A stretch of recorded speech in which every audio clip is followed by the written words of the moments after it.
estamos de volta com você nesse momento. Nós vamos falar hoje sobre alguns resultados da nossa fraqueza quando nós estamos fracos na nossa fé. Olha só, tem um pensamento interessante aqui que diz o seguinte, e é muito óbvio, é claro, que sem alimentação, sem você se alimentar corretamente, comer o teu alimento que tem nutrientes, se você não se alimentar corretamente, os resultados serão raquitismo, fraqueza, desnutrição. E se nós também, olhando para o lado espiritual, porque nós temos uma alma, um espírito, se nós também não nos alimentarmos da palavra de Deus, da Bíblia, isso vai também gerar uma fraqueza espiritual, uma desnutrição, um raquitismo também interior. A nossa fé vai ficar mais fraca, vai ficar mais comprometida.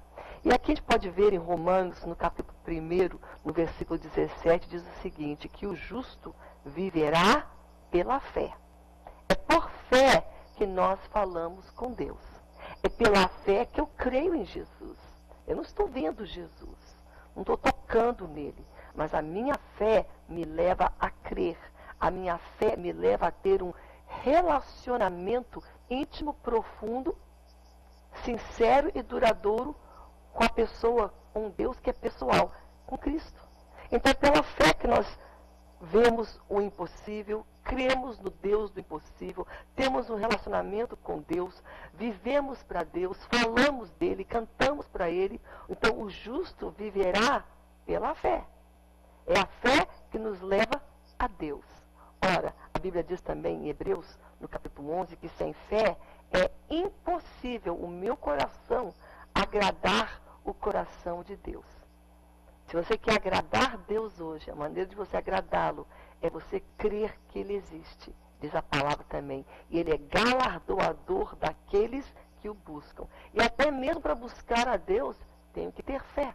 Por isso hoje, e não só hoje, mas essa semana, esse mês, esses tempos, o Espírito Santo tem falado muito através desse ministério da palavra, do Abrindo a Bíblia, sobre a necessidade de termos fé, de sermos forjados na nossa fé. Amém? Então está aqui, olha só, Romanos capítulo 1, versículo 17, o justo viverá da fé.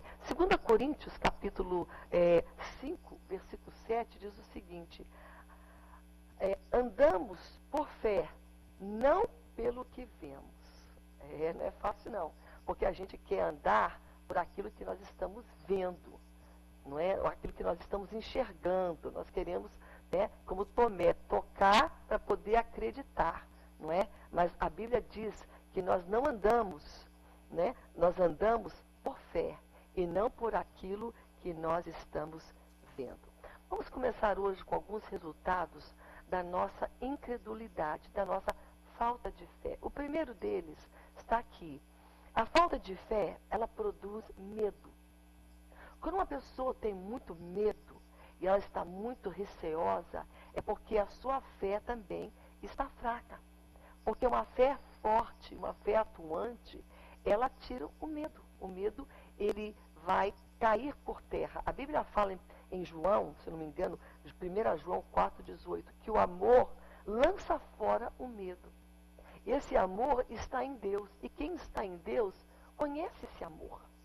Vive nesse amor. Não tem aquele temor do amanhã. O que vai acontecer comigo? Eu estou aqui, sabe, à mercê das circunstâncias. Não.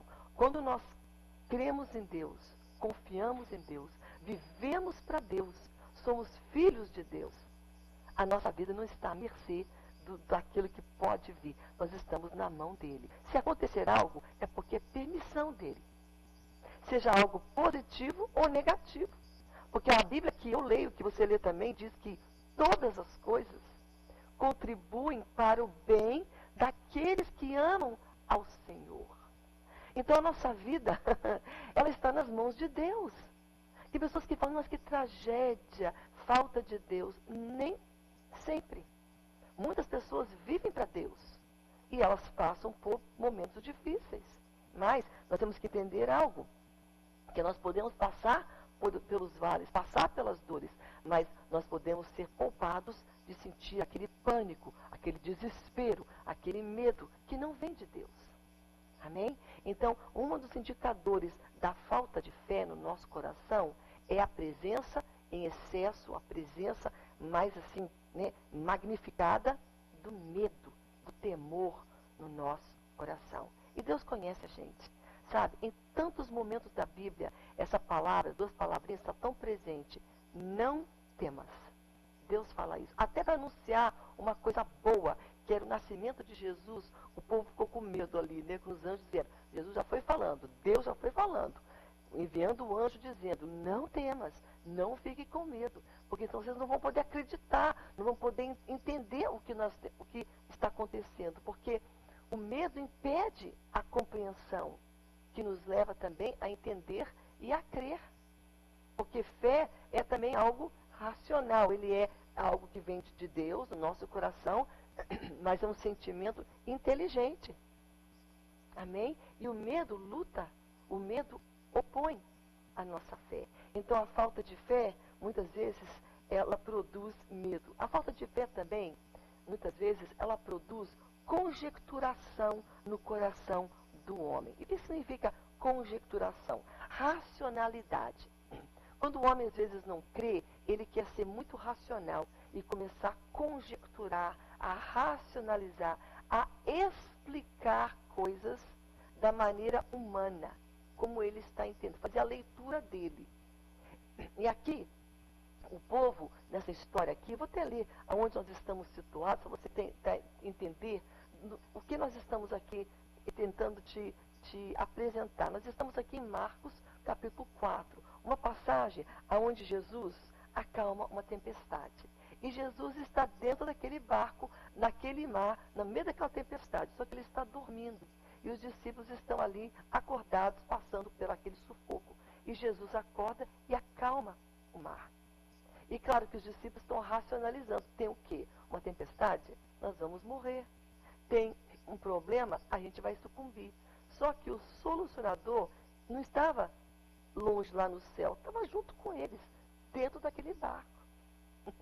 O criador do mar, que fez aquelas ondas, aquele que durante o dia inteiro estava operando milagre na vida das pessoas, e eles viam aqueles milagres.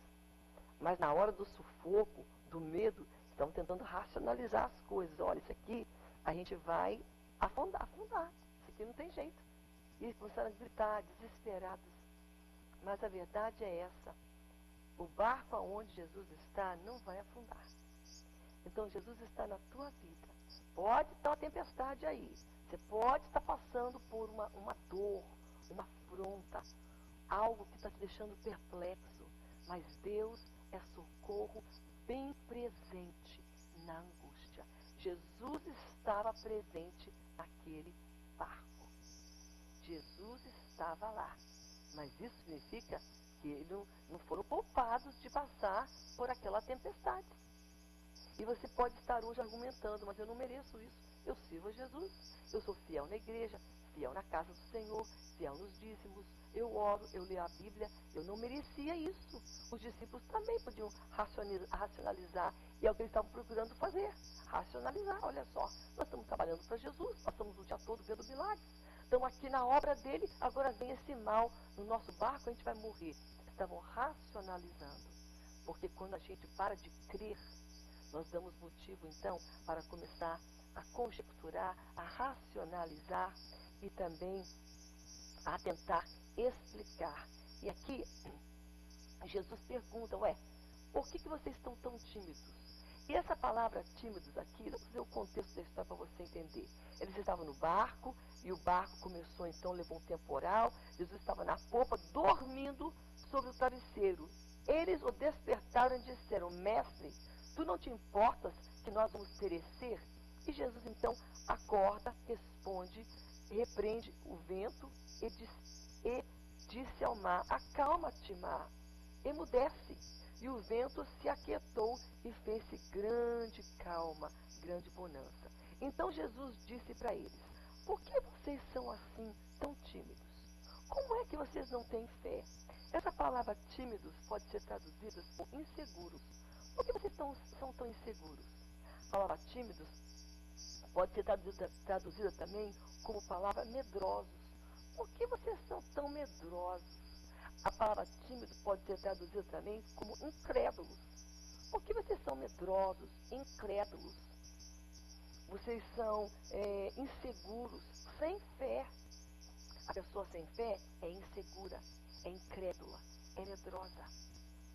E hoje Deus quer forjar tua fé.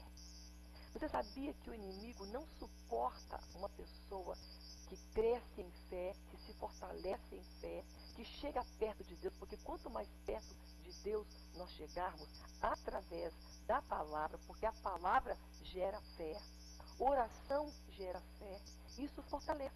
É que nem comida, você come, você fica forte. Sai o raquitismo, sai a malnutrição, sai ali a fraqueza. E quando você se fortalece em Deus, você dá trabalho para o teu inimigo. Você desfalca as obras dele. Você desfaz as obras dele.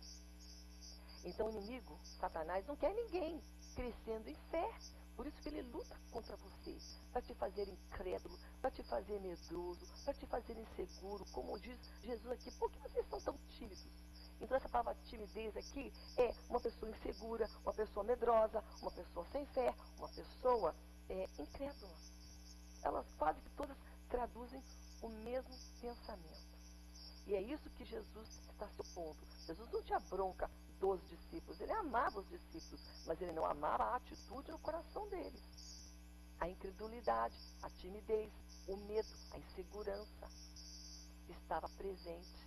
Ele estava naquele barco. Ele, no momento, só estendeu a mão, só falou uma palavra para aquela natureza. E olha, gente, a gente pode controlar muita coisa. A gente pode controlar situações no nosso lar, um filho, um carro que a gente está guiando, né? Uma situação no nosso trabalho. A gente tem um certo controle. Mas controlar a natureza, controlar tsunami, controlar tufão, furacão, tempestade, nós não temos esse poder, mas Jesus tem.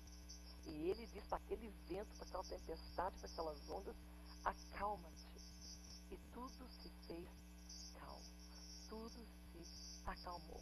Amém? Duas coisas importantes para nós entendermos sobre a nossa fé. O que vai fazer resultar, que vai fazer a nossa fé ficar fraca? Medo. Medo e também a falta de fé traz, junto com esse medo, conjecturação, traz também sentimentos de questionar, de racionalizar. A falta de fé também para o milagre, paralisa o milagre. Deus quer fazer um milagre nas vidas daqueles que estão o buscando. Deus quer fazer um milagre na tua vida. Deus quer fazer um milagre na tua circunstância. Deus quer fazer um milagre no teu casamento. Deus quer fazer um milagre na vida dos teus filhos. Deus quer tirar filhos de mães que estão orando porque os filhos estão na cocaína, estão ali no crack, estão nas drogas, na heroína, maconha, estão em tudo quanto é coisa. Tu acha que Deus quer teu filho ali? Deus quer tirar o teu filho de lá. Deus quer tirar os filhos de mães que estão orando, que estão incrédulos na prostituição, que estão numa vida errada, numa perversão sexual, quem sabe no lesbianismo, no homossexualismo. Mas o que paralisa, o que faz a nossa fé ficar fraca? É isso aqui, é a falta de fé. Ela paralisa o milagre. Deus quer fazer o milagre, mas nós paralisamos o milagre pela nossa incredulidade. Olha o que diz aqui, Pedro vem andando sobre as águas, mas aí ele parou de crer, ele começou a ficar com medo. Lembra que medo também enfraquece nossa fé? Começou a olhar para a circunstância, começou a não acreditar que ele iria chegar até Jesus. E aí aquela falta de fé, de incredulidade, faz com que Pedro comece a se afundar naquelas águas. Ele começa a cair, ele começa a ir embora com as ondas. Mas é claro, Jesus vem, pega ele. Então a falta de fé, ela até compromete o nosso foco, o nosso olhar. Quando a nossa fé está fraca, que a gente faz? A gente olha para o problema, para a circunstância, para a dor, para o impossível. Ah, é impossível. Ah, é difícil. Ah, é complicado. Ah, não tem jeito. E é para isso que a gente está olhando. O nosso foco fica comprometido. A falta de fé dá uma miopia nos olhos da nossa fé, nos nossos olhos espirituais. A gente começa a ver as coisas distorcidas. Por isso, nós temos que entender que a falta de fé vai atrapalhar o nosso milagre. E hoje Deus quer operar milagres. E depende da nossa fé. Tudo é possível. Para quem? Ao que crê. Quem tem fé vai ver o impossível. Vai ver aquilo que Deus fala impossível se tornar possível. Mas precisamos ser forjados em fé. Amém? Daqui a pouco mais eu vou voltar com você e eu vou falar um pouco sobre uma história de um homem que estava com pouca fé. Mas ele falou para Jesus o seguinte: Senhor, me ajuda na minha incredulidade. Me dá mais fé, me ajuda a crer. E hoje você pode fazer essa oração também. E claro, tem mecanismos que vão fortalecer a tua fé. A fé vem pelo ouvir. A gente vai falar um pouco sobre isso também. Ouvir o quê? A palavra de Deus. O maior gerador de fé é a Bíblia. É a palavra de Deus. E a oração também. Fortalecem a nossa fé. Por isso que Satanás faz de tudo para você não ler Bíblia e para você não orar. Ele te ocupa, ele te cansa, ele te estressa, ele te faz preguiçoso, ele te faz muito ocupado, ele tira o teu foco, ele te distrai. E claro, não podemos só culpar o nosso inimigo. Nós também temos uma predisposição a fazer aquilo que nos agrada. E às vezes a gente não quer fazer algo que é uma disciplina, que vai nos tomar um tempo. E aí se alia a nossa carnalidade com o que o nosso inimigo quer, que é uma dupla muito perigosa. A nossa carne com o nosso inimigo se juntam e aí nós ficamos fracos. Mas hoje tem solução para a nossa fé. Nós vamos falar sobre isso no nosso próximo bloco, tá bom? Falando sobre algumas coisas que fazem a nossa fé ficar fraca, tá certo? Nós vamos agora para o nosso intervalo e daqui a pouco mais eu volto com você em Marcos, capítulo 4, versículo 40. Daqui a pouco mais.